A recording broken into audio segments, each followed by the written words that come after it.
Hey everybody, it's Daniel here for Mobile Syrup, and we finally have in our hands the HTC One X from Rogers. This is coming very shortly to customers for $169.99 on a 3-year term, and this is one of the blockbuster releases of the upcoming summer season for devices. This is a gorgeous piece of polycarbonate, single piece, and it is definitely different from anything HTC's done before. I showed you what the device could do in New York when we took a look at it during Mobile World Congress. This is essentially the exact same version, just optimized for the Rogers network. It also does not have the Rogers logo. It has an HTC logo, thank goodness. And sorry, it has that one had the AT&T logo rather. So let's just take a quick look at what's different and what's the same and what you can expect. So first of all, you can see 4.7 inches quickly compared to the iPhone 4S. A little bit bigger, not too much bigger. You can see it's about the same thickness, and overall very different design. You can see this protruding camera here, but everything else is really nice. You can see it's a little bit curved as well. If you just take a look at it here, you can see there's a slight chin, but it's actually deceiving because the glass itself is straight, but then the plastic just drops off a little bit and has that kind of fake 3D effect, but it feels really good when you're sliding your finger off the screen. It's not sharp at all, so that's something to take into account. It's really comfortable in the hand. It fits quite nicely. I don't have oversized hands, but I think they're about average size, and the 4.7 inch screen, the 4.7 inch body rather, doesn't feel cumbersome. So if you're trying to take that into account when you want to purchase this, if you're deciding between this and the HTC One S, for example, don't worry too much about that. So taking a look around the device, you can see that there's a right side volume rocker flush with the device over here. On the bottom we have a microphone. On the left there is a micro USB port. On the top there's another microphone for noise cancellation, a 3.5mm headphone jack, and a power button. If we turn it around, we can see that this is the SIM card slot. HTC provides very similar to Apple little gadget that you stick in there to undo the micro SIM slot, but I think I can just dig my nail in there and it can get it out. There's an 8 megapixel camera with image sense technology on here, LED flash, HTC logo. If you take a look at the bottom, there's Beats audio included, a perforated speaker. Excellent sound comes out of this thing, even though it's a mono speaker. There's also some dock connectors here if you want to plug it into the custom HTC dock, and we don't quite know the price of it yet, but we'll let you know when we do. There is a 1 megapixel front-facing camera, and you can see that the perforated design has continued into the headpiece here, and there's actually a notification LED that sits right underneath, I think, this dot right here. So if it'll blink either green or yellow or red or whatever is programmed in there. This is running Sense 4.0 with Android 4.0.3. This has a 1.5 gigahertz Snapdragon S4 processor, 1 gig of RAM, 16 gigs of internal storage, and when I go into storage here, you can see total space is 9.93 gigabytes, and there's about 2.21 gigabytes for apps. So unfortunately, because this is not expandable, this is what you're stuck with, which is 16 gigabytes less than the international version. What you do get is 25 gigabytes of free Dropbox storage, but that won't make up for it for most people. We have a 1800 milliamp hour battery in here. Not sure if that'll provide full day of battery life yet. We haven't tested it fully. So far so good with the LTE network. If we go right into mobile data here, you can see that I am able to access Rogers LTE network, and you can also enable data roaming. There's some interesting options here that I didn't go over the first time, so you can actually set automatic brightness, and it works really well. It's quite a bright screen. You can change the font size to even something like extra large. There's the notification flash, so you can actually turn it on for specific events such as a missed call, SMS, email, voicemail, etc. And you can also set this gesture. If you if you move up with the screen with 3 fingers, you can turn on, it actually enables Wi-Fi automatically, and it connects it to the upcoming HTC MediaLink HD, which is kind of like an Apple TV type of set-top box that you connect to your TV. And this allows you to wirelessly and effortlessly stream media from your device to your television, which is really, really nice. A lot of these animations you can see have been added here, and they're effortlessly smooth. Other things like power management, you can see the battery life is pretty good.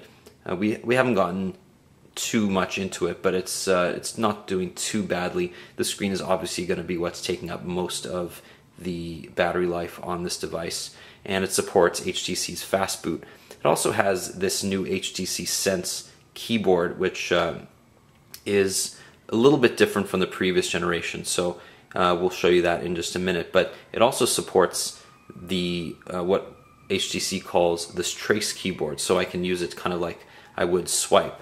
So if we go into the Messages app, for example, and I open up a message, I can change it from SwiftKey, and you can see that this is the new keyboard here. So it comes with a permanent directional arrow row on the bottom, which is really unfortunate because I'd love to have that extra space, maybe to adjust the key sizes, or just to have that extra space free for me, because my fingers aren't used to going up this far for the top row. Nevertheless, it's a really responsive keyboard, and the autocorrect is pretty accurate, and you can go back and double tap and access the excellent HTC Select All Cut Copy multitasking bar.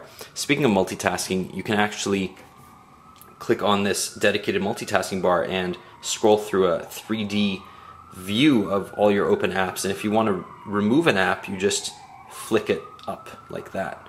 Another interesting feature of the device is the improved keyboard. You can see I have my iPhone here. If I want to take a photo, you can just hold down, and all of these photos are taken instantaneously. It can shoot up to 4 frames per second, and I can choose my best shot out of the ones that I've taken, and it deletes all the other ones.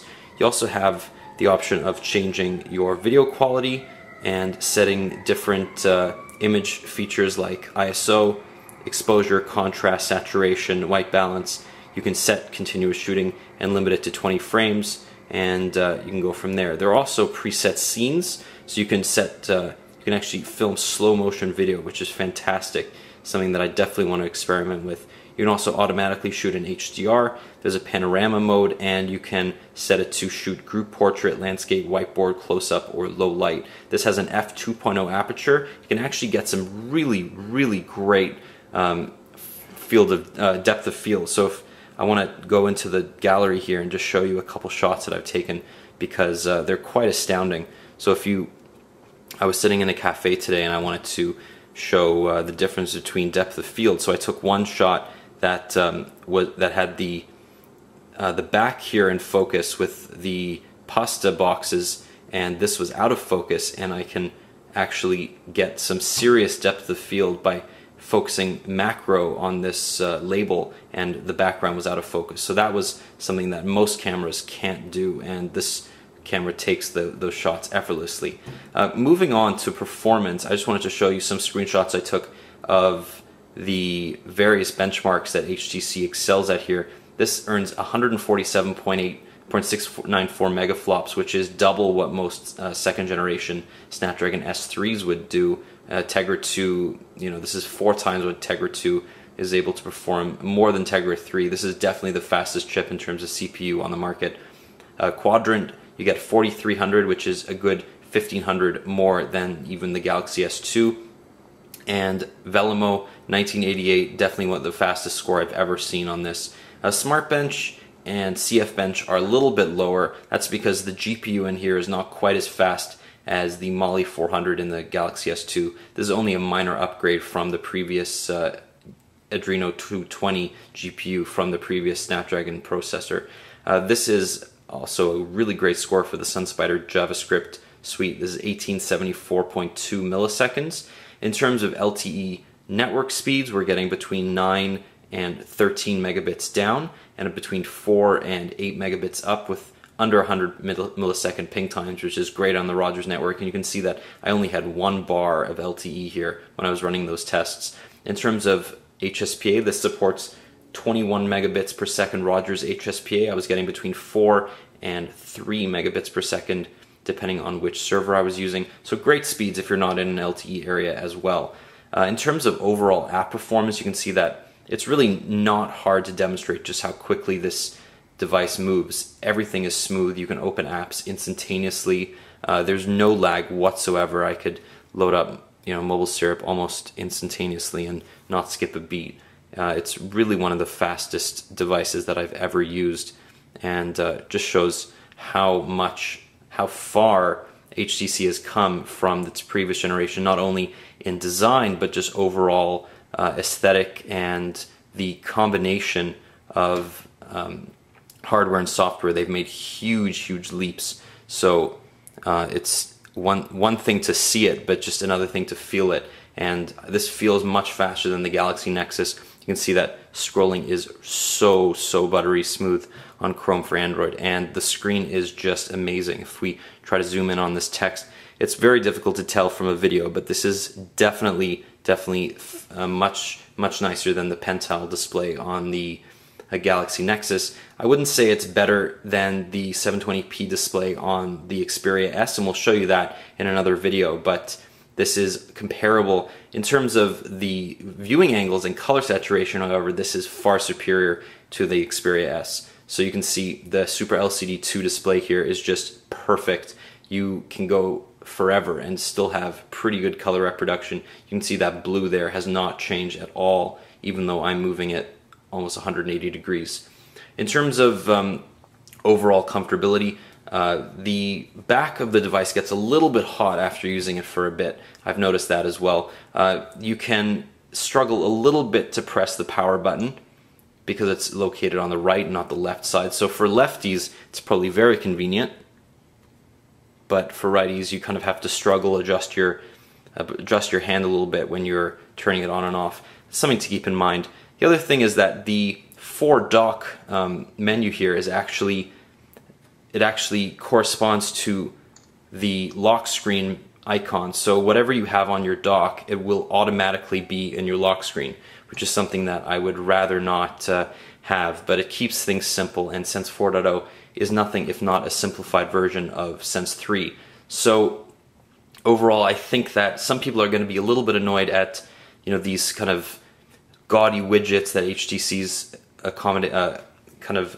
accompany with the device, but overall I think that everybody is getting a little bit of everything. So for people who like the kind of colorful aspect of Sense, you're getting that. You're also getting a much simplified version of it with Sense 4 as opposed to Sense 3.5 or Sense 3. The camera app is extremely pared down, very easy to use and simple.